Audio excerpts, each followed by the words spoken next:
تھوڑی دیر پہلے عبد الرحمن بن عوف آئے، آپ کے عبد الرحمن بن ابو بکر آئے، آپ کے ہاتھ میں تازہ مسواک تھا، تو آپ مسواک بہت فرماتے تھے، تو آپ اتنے کمزور ہو چکے تھے کہ بولا نہیں جا رہا تھا، تو آپ کی نظریں مسواک پہ ٹک گئیں، دیکھے جا رہے ہیں، مسواک کو دیکھے جا رہے ہیں۔ حضرت عائشہ نے محسوس کیا کہ نظریں مسواک پر ہیں، تو کہا یا رسول اللہ اب مسواک کرنا چاہتے ہیں، تو آپ نے تو حضرت عائشہ نے اب بھائی سے لے کر وہ لکڑی اور اپنے منہ میں چبائی اور آپ کے منہ میں اس طرح کر کے خود چلائی، کہا میں وہ خوش قسمت ہوں جس کا لعاب آخری غذا تھی جو میرے نبی کے منہ میں گیا، وہ حضرت ام عائشہ کا لعاب مبارک تھا۔ اور پھر اس کے بعد ہائے میرا خلیل، ہائے میرا جگر، کہ یا رسول اللہ آج کے بعد آپ کوئی دکھ نہیں دیکھیں۔ جب آپ درد سے بے قرار تھے اور حضرت بی بی فاطمہ رضی اللہ تعالیٰ عنہا ساتھ بیٹھی تھیں، تو آپ کی بے قراری کو دیکھ کر وہ رونے لگی کہ ہائے میرے ابا کا درد، ہائے میرے ابا کا درد۔ تو میرے نبی نے کہا ما علی ابی کی کرب بعد اليوم، بیٹی آج تیرے باپ کے دکھ کا آخری دن ہے، آج کے بعد کوئی دکھ نہیں دیکھیں گے۔ تو صدیق نے کہا آپ آج کے بعد کوئی دکھ نہیں دیکھیں گے۔ اب تشریف لے گئے مسجد میں، تو کوہرام مچا ہوا تھا، وَمَنْ كَانَ يَعْبُدُ اللَّهَ فَإِنَّ اللَّهَ حَيٌّ لَا يَمُوتُ، اور جو اللہ کی پوجا کرنے والے ہیں وہ یاد رکھو ان کا اللہ زندہ ہے، موت سے پاک۔ پھر آپ نے اِنَّكَ مَيِّتٌ وَإِنَّهُمْ مَيِّتُونَ، میرے محبوب آپ کو بھی موت آئے گی اور ان سب کو موت آئے گی۔ حضرت عمر فرماتے ہیں جب میں نے یہ آیت سنی تو میں یوں نہیں گرا، ایسے گرا سیدھا، ٹانگوں سے جان نکل گئی تو یوں گرے ایسے یوں، اور کہنے لگے مجھے یقین ہو گیا کہ موت آ گئی اور اللہ کے نبی ہمیں چھوڑ کے چلے گئے۔ غسل کون دے، کیسے دے؟ اہل بیت نے غسل دینا تھا۔ آپ کے کپڑے اتار کے غسل دیا جائے یا جو آپ نے کپڑے پہنے ہیں اسی میں غسل دیا جائے، تو پریشان ہے کیا کیا جائے؟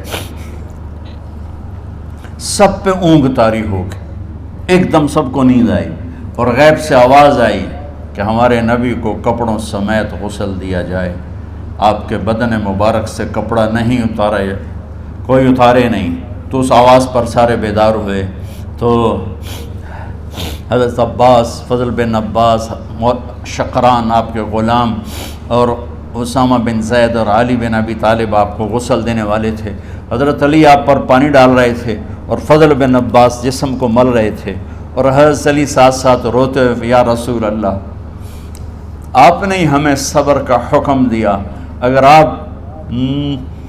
آپ ہمیں صبر کا نہ کہتے تو آج ہم دنیا کو رو کے دکھاتے، اور آج ہم دنیا کو اپنا غم دکھاتے کہ کس طرح غم کیا جاتا ہے۔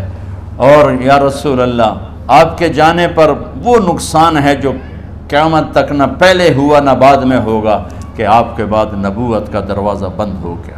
اس طرح پانی بھی ڈال رہے تھے اور روتے بھی جا رہے تھے، اور فضل بن عباس وہ آپ کے پہلو بدل کر ہاتھ مل رہے تھے، ہاتھوں سے مل رہے تھے۔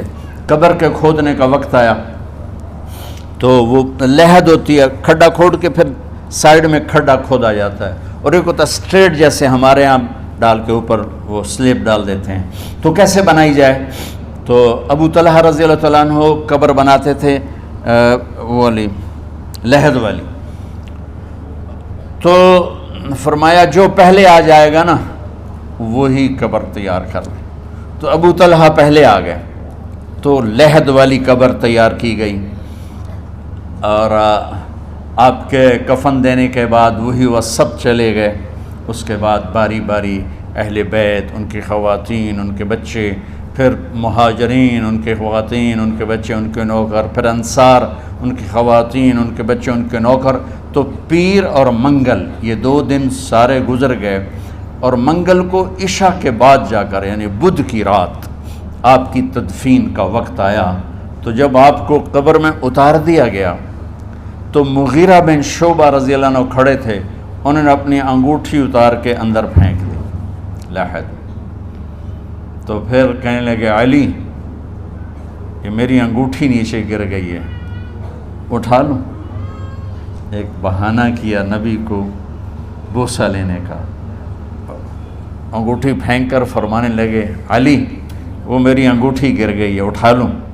سب دیکھ رہے تھے کہ پڑی ہوئی کہاں اٹھا لو، تو انگوٹھی کیا اٹھانی تھی، نیچے جا کر اللہ کے نبی کو لپٹ کے اور دھاڑ دھاڑ رونا شروع کیا، سب صحابہ کی چیخیں نکال دی۔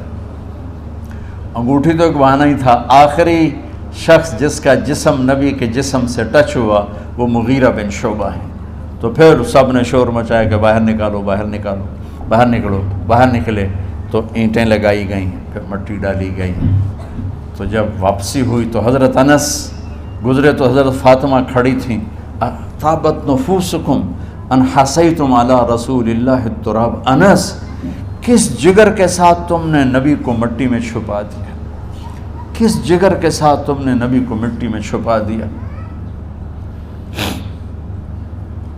اللہ سے ملا دے۔ قبر دیکھنے کو خوفناک ہے، اگر اللہ راضی ہے، جب کبھی قبر سے ڈر لگتا ہے، بہت ہی لگتا ہے، تو خیال آتا ہے اگر اللہ راضی ہے پھر تو مسئلہ ہی کوئی نہیں ہے، چونکہ اللہ نے اپنے محبوب کو بھی قبر میں اتارا۔ یہ نہیں کہا کہ ایک خوبصورت بیڈ روم بنا کے اس میں لٹا دو، کہا قبر میں اتارو۔ اگر اللہ راضی ہے تو مرنے والی ہو یا مرنے والا ہو تو مزے ہی مزے ہیں۔ یہ سارے دعا کرو کہ جب ہم دنیا سے جا رہے ہوں اللہ ہم پہ خوش ہو، اللہ ہم سے راضی ہو۔ کوئی بڑا مسئلہ نہیں ہے، فرائض کے ساتھ اللہ کو راضی کرو اور اچھے سلوک کے ساتھ اللہ کے بندوں کو راضی کرو۔ اپنی زبان کو خوبصورت بول کا عادی بنا، اس سے گالی، اس سے غیبت، اس سے چغلی، اس سے شکایت، اس سے تانے، اس سے طنز اللہ کے واسطے نکال دو اور اس زبان کو میٹھے بول کا عادی بنا لو۔ نہیں ہے کسی کو مذہب پر لڑائی، سیاست پر لڑائی، دین پر نفرت، سیاست پر نفرت، قوم پہ نفرت، صوبے پہ نفرت، پیشے پہ نفرت، نفرت نفرت نفرت۔ میرے نبی نے پوچھا اسلام کا سب سے مضبوط عمل کیا ہے؟ صحابہ نے کہا نماز، آپ نے کہا نہیں۔ صحابہ نے کہا جہاد، آپ نے کہا نہیں۔ صحابہ نے کہا روزہ، آپ نے کہا نہیں۔ صحابہ نے کہا حج، آپ نے کہا نہیں۔ کہ یا رسول اللہ پھر آپ بتائیں؟ فرمایا دین کا سب سے مضبوط عمل محبت ہے، محبت۔ اور ہم چاہتے ہیں جب ہم جائیں تو یہ ہمارے ایسے جانشین ہوں کہ اللہ پاک انہیں ہماری قبروں کے ٹھنڈا ہونے کا ذریعہ بنائے۔ میم اکیڈمی کوئی کاروباری ادارہ نہیں، کوئی اس سے ہم پیسے نہیں بنا رہے، بلکہ اپنی قبر بنانے کی فکر کر رہے ہیں، اور اس آنے والے سیلابی ریلے کو جو فحاشی عریانی۔ اللہم لک الحمد کما انت اہلہ فصل علی محمد کما انت اہلہ وفعل بنا ما انت اہلہ انک اہل التقوی و اہل المغفرہ۔ میرے مالک، یہ ہماری معصوم نسل باطل کے نرغے میں ہے، ہم بڑے بھی باطل کے شکنجے میں ہیں۔ میرے مولا، بڑی لمبی رات ہے جس کو ختم ہونے کا انتظار ہے کہ ہدایت کا سورج چمکے، دین کی ہوا چلے، نفرتوں کی آگ بجھے، کفر کا زور ٹوٹے، آج کے فرعونوں کی گردنیں مروڑی جائیں اور ہدایت کا سورج طلوع ہو۔ میرے مولا، ہماری نیت تو اچھی ہے، کام میں کوتاہیاں ہیں، ہماری نسل کی حفاظت فرما، ہماری حفاظت فرما۔ میرے مالک، ہر آنے والا لمحہ ہمیں موت کے قریب کر رہا ہے، اور یا اللہ ہر آنے والے لمحے میں ہماری غفلت بڑھتی جا رہی ہے۔ یا اللہ، تجھے تیرے محبوب کے آنسوں کا واسطہ اس غفلت والے ماحول میں ہمارے دلوں کو زندہ کر دے، ہماری غفلتوں کو معاف فرما۔ سر سے لے کر پاؤں تک میرے مولا، روئیں روئیں میں خطاؤں نے جڑ پکڑ لی ہے، غفلتوں نے جڑ پکڑ لی ہے۔ تو پیار دیتا رہا، ہم جفا دیتے رہے، تو بلاتا رہا، ہم بھاگتے رہے، تیری نعمتیں بے شمار آئیں، ہم ناشکری کا شکار ہوئے، تو نے ہمیشہ ہمیں یاد رکھا، ہم نے تجھے ہمیشہ بھلایا، ہم شرمندہ ہیں مولا، تیری رحمت کے طلبگار ہیں، ان معصوم بچوں کی دنیا اور آخرت کی خیر کے طلبگار ہیں، پوری امت کی خیر کے طلبگار ہیں۔ ہم کتنے بچوں کو سنبھال سکیں؟ کروڑوں بچے ہیں میرے مولا، اور آج کے باطل کا نوالا بن کے عزتیں نیلام ہوں گے، حیا کی چادر تار تار ہو گئی۔ میرے مولا ہماری بے بسی کی انتہا ہو گئی۔ تو آ جا میرے مالک، تو آ جا۔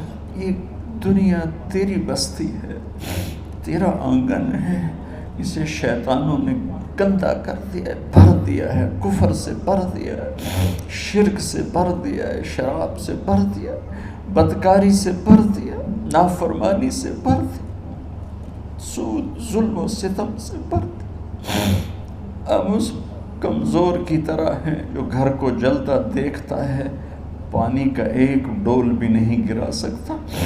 آج تیرے محبوب ہوتے تو کتنا روتے میرے مولا۔ ایک چور کا ہاتھ کٹا تھا، تیرے محبوب کے آنسو نہیں رکے تھے۔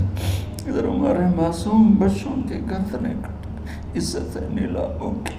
میرے مالک اپنا کرم فرماتے۔ امت بھی نہیں رہی، فرقوں میں بٹ گئے، گالیاں، ظلم و ستم، طنز تانوں نے میرے نبی کی امت کا سارا معاشرہ برباد کر دیا، اور میرا دیس میرے مولا منفی جذبات کا جنگل بن چکا ہے۔ ہم بے بس ہیں۔ یہ 200-250 بچوں، ادھر تو کروڑوں بچے ہیں۔ یا اللہ کون بچائے؟ آ جا میرے مالک، تو آ جا یا اللہ۔ ہمارے بچوں کو ہماری آنکھوں کی ٹھنڈک بنا دے، ہم سب کو اپنے محبوب محمد مصطفیٰ صلی اللہ علیہ وسلم کی آنکھوں کی ٹھنڈک بنا دے میرے مالک۔ ہم شرمندہ، توبہ کرتے، ہماری توبہ قبول۔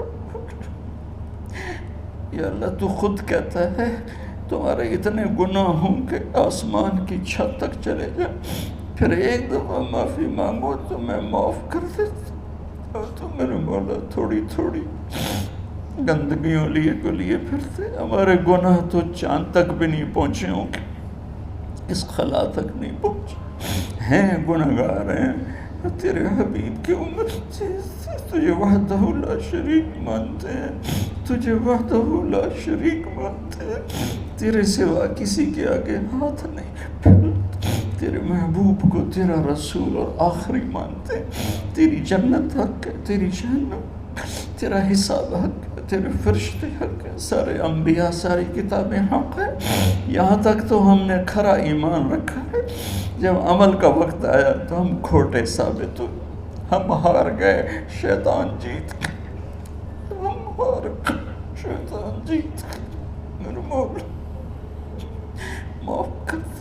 اس گندے ماحول سے ٹکرانا ہمارے بس سے باہر ہو چکا، اس ابلتے ہوئے گٹر اور اس ابلتی ہوئی گندگی کو دھونا ہمارے بس سے باہر ہو چکا۔ تیرے سوا کوئی نہیں کر سکتا۔ آ جانا یار، تو آ جا یار، تو آ جانا میرے مولا۔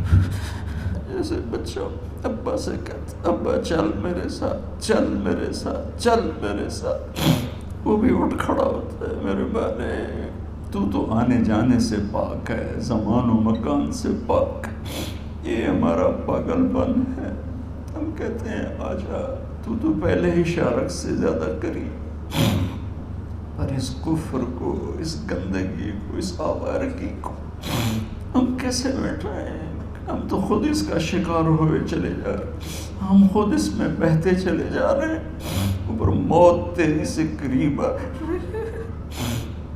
مرنے والے کو مٹی میں ڈال کے چلے جاتے ہیں، پھر ہم ہوں گے، ہمارے عمل کھوٹے ہیں۔ یا اللہ کرم کر دے، یا اللہ اپنے حبیب کے آنسوؤں کے تو کرم کر دے، اس گندی فضاؤں کو پاکیزہ بنا دے، اس گندے معاشرے کو خوبصورت بنا دے۔ یہ ہماری نسل جو ہمارے ہاتھ میں ہے، انہیں ہماری آنکھوں کی ٹھنڈک بنا دے، ہماری قبر کا سامان بنا دے، ہمارے بعد دنیا میں ہماری نیک نامی کا سبب بنا دے۔ ان بچوں کے دل میں ہم نے حقیر سی کوشش کی، تیرے محبوب کی محبت کی شمع جلا کی کوشش کی،